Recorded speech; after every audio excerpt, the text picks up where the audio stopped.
Hey, my name is Alex. Today we're gonna check out real estate in Germany. We're gonna talk about when real estate investing makes sense for you, what the specifics are in Germany. I want to show you an example calculation I did for one of my clients. I changed some of the numbers, but it's pretty much a real life example. And we are gonna use the Networther calculator that my friend Kareem built. We realized when getting offers for my clients that the static PDF is very annoying to look at. For example, how much real estate can I actually afford? And what's the cash flow? How much money are you actually gonna pay for the property after you got your rent and tax benefits? This is something we're gonna plug in some numbers in the calculator and see what that ends up. So first of all, let's look at the situation we have here. So my client is Charlie. He's 32 years old, so around my age. He told me that his goal is to retire in his mid-50s. There's about 20 years. Given the amount of money you need to have by then to live off your passive income, you need quite a lot of money. I'll show you today how we can calculate this. A few facts about him. He is Irish, he's employed. His taxable income is actually around 10K. You can find your taxable income on your income statement. It's probably the easiest and the most accurate. And it's the amount you would need if you want to buy real estate as an investment, meaning if you want to rent it out instead of live in it. That in Germany has the advantage that you can claim tax benefits. So if you're looking to buy real estate as investment rather than a lifestyle choice to live in it, then you need your taxable income. So Charlie has about 100K in savings, and his monthly surplus, his income minus his monthly average expenses, he is left with about 3K per month. First of all, he wasn't a big fan of the stock market, so there was not a lot of discussion which one would be the right investment tool for him.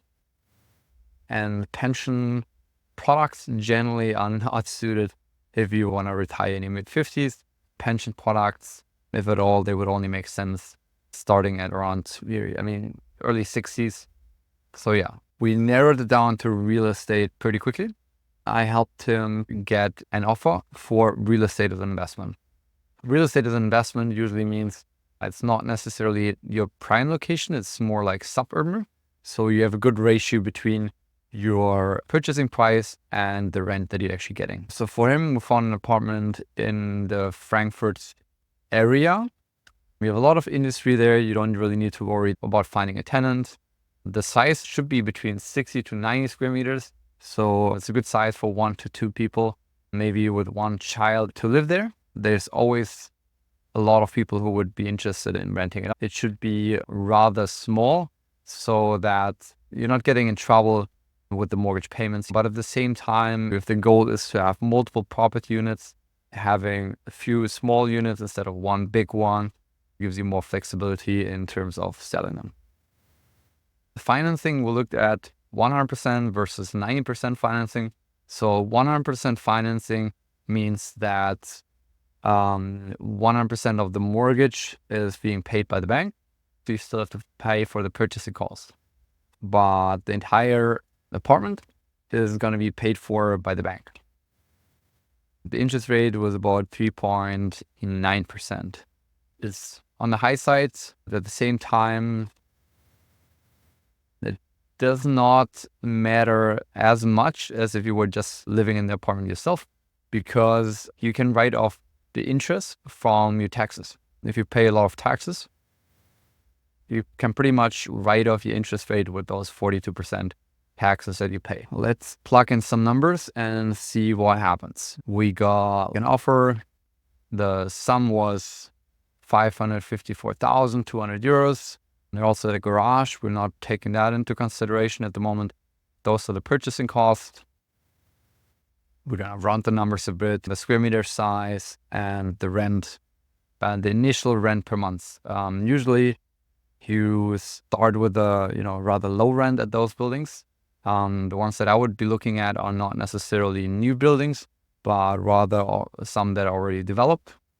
Simply because like they're already there, so there's no delay in building. There's no extra cost if the building cost gets more expensive, so the risk is lower there. Plus, you already know what the rent is going to be like, and you can basically take the baseline and then increase the rent continuously. I usually like to keep this very conservative, so we're pretty much looking at 2 to 3% rent increase per year, essentially. Like usually that happens, after 3 years, the rent is increased all at once.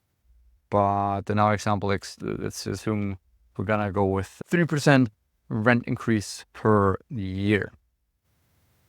All right, let's plug it into the calculator. So this is the tool that my friend Kareem and me are building. So you start by picking the location. So in this case, we go with Hessen. And then you put in the purchasing price.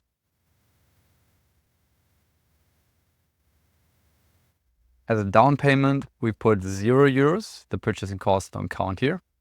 The mortgage is 3.9%.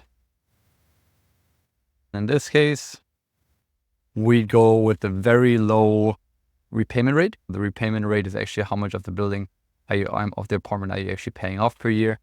1% is common in Germany. The lower you go, the more you can use your leverage of the apartment, because the less money you put in and the more return you're getting on your equity. Your return on equity is higher the lower you go, but it takes much longer to pay the apartment off. If you go with 1%, like you're most likely gonna not live off the rent from the apartment eventually as passive income, but at some point you're probably gonna sell the apartment and then invest the money. All right, with the repayment rate, it's a bit the question of, do you want to maximize your rate of return on equity, or pay off the apartment faster? In this case, we went with maximizing the return on equity. So how much rent do we expect? I think it was €950. And the taxable income, 110,000. The first thing we see here is a summary. That's the apartment cost. And then it gives us the cash investment upfront, but it assumes a brokerage fee, which is very common, but it's not something that the apartments I'm recommending usually have. So there's no realtor fee. So that is going to be lower. Right, zero capital, so 100% purchasing. We're going to also look at what it does to the return on equity when we put it down to 90. Because there was also an offer. For the first 12 months, the average cost of the property for Charlie is €721. This is going down over time as we pay off the apartment and raise the rent. You can already see here broker fees are 30%. This is something we have to adjust. We go into upfront cost and put the broker fees to 0. Bank upfront fees, notary fees, land registry, and upfront renovation costs. We also put the renovation costs to 0 because the apartment was in a very good shape. So that brings it down to €22,000, which is what we had in the PDF version. Just a bit more flexible in that regard. We can look at the cash flow over time. The question here is, how much money does Charlie have to pay per month? In the first month, the rental income is €950. We have the mortgage repayment and the interest. The interest, of course, is the largest part. The net cash flow at the end of the month is 387. All right.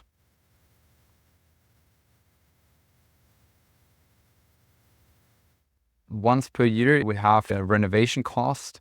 That is something we can adjust. In our case, the renovation costs would make sense. Every 10 years, you usually do a bigger renovation. Of course, that depends when the tenant is moving out. You should put it in your calculation that you put some money aside for the renovation, but usually you don't put in money every year. Rather, you put something in a reserve and the money gets drawn from the reserve. And if you have somebody managing your property, which I would recommend, because most people that want real estate as an investment, they're not necessarily looking to be a nanny for the apartment and try to take care of everything themselves, but rather have somebody that's more efficient that manages the property for them. Then it's easier to figure out the return on the property because you factor in the cost for that as well. Otherwise, people easily forget about it. That brings our cash flow down to 471 euros per month in the first 12 months. And you can see the factors that actually affect that way you can make changes that affect the average cash flow here. The mortgage, the running cost, if you click on it, it opens the tab. The rental income, for example. So for example, at the moment we have 2% rental increase, which is usually what I would go with. So it's in line with inflation. Monthly management fees, around 10% of the rental income usually is 100 euros. Is about that. Tax information is essentially if you're single and what the taxable income is. We have our cash flow here. You can look at that. You can figure out essentially what makes up the cost and if the cash flow is positive or negative. You just bought an apartment, so it's normal to chip in some money yourself. But this gives you an idea of how much money you have to put in every month. You can reduce your taxes with that. So like this is something that we'd like to know, how much can this apartment actually save us on taxes? So for example, in the first year, you can pretty much write off the purchasing cost of the apartment, which is a big chunk. In the first year, and you can write off 23,000 euros. Most of that is from the purchasing cost. And about 2,000 are from writing off the apartment. So 2% of the apartment value you can write off, and you can write off the interest. You'll look at your yearly taxable income and the amount of money you can write off, essentially the cost for your property, 23,800 euros. This reduces your taxable income to 88,160. Your taxable is going to be 27,878. You save 10,560 euros just in the first year.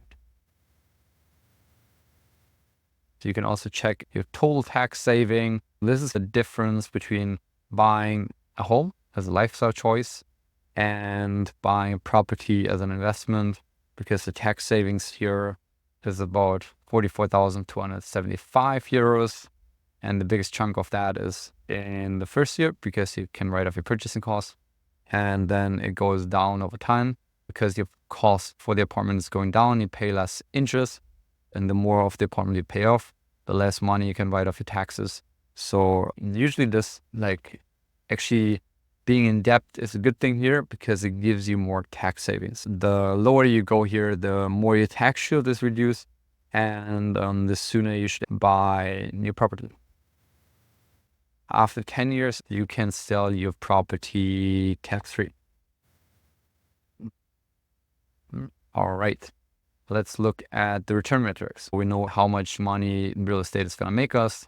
The numbers here we put in very conservatively. If you have other assumptions, you can put them in here. For example, we just put in inflation 2%, but if they think the apartment will increase in value by around 3% or more, you can put that in here. That makes a difference. This also has an effect on the numbers. So the return here, break even would be in 2044. So by that point, your income is gonna be higher than your expenses and you make a profit on the apartment, which also means you would have to pay taxes. On the property value side, the violet curve is your equity. This is the amount of equity that you hold. It's your share of the building and the value of that share. And the property value includes the share of the bank that they hold from the apartment. The more you pay off, the more equity you hold. That's your mortgage payment and repayment. For example, if you change some numbers, let's say in terms of mortgage, we make the repayment rate 2%. then you can see that you would pay off the mortgage faster. Let's change it back to 1% to stick with the case. In terms of KPIs, we have the expected property value in 20 years. So we're pretty much looking at what is your investment worth in 20 years from now. Because also in this case, our client essentially wanted to have a passive income in 20 years from now. So there's actually a pretty good time frame. But to really assess your investment, you have to pretend that you're selling it. This way you can compare essentially how much money you actually have in the bank. This is the value of your apartment. Then if you sell it, based on the calculation, this much of it actually you own. The rest still belongs to the bank and is stepped. Then you have your profit that you made on the sale. That's part of your equity share. And then we have the return on the equity, so 9.2%.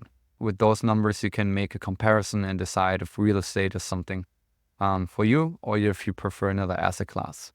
Of course, both have unique risks, and generally it's advised to diversify. In this case, we decided to go with one apartment for now.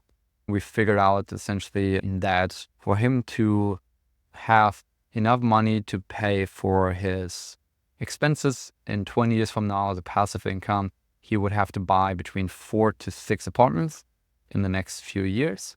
In terms of equity, if he were to sell them, he could basically live off.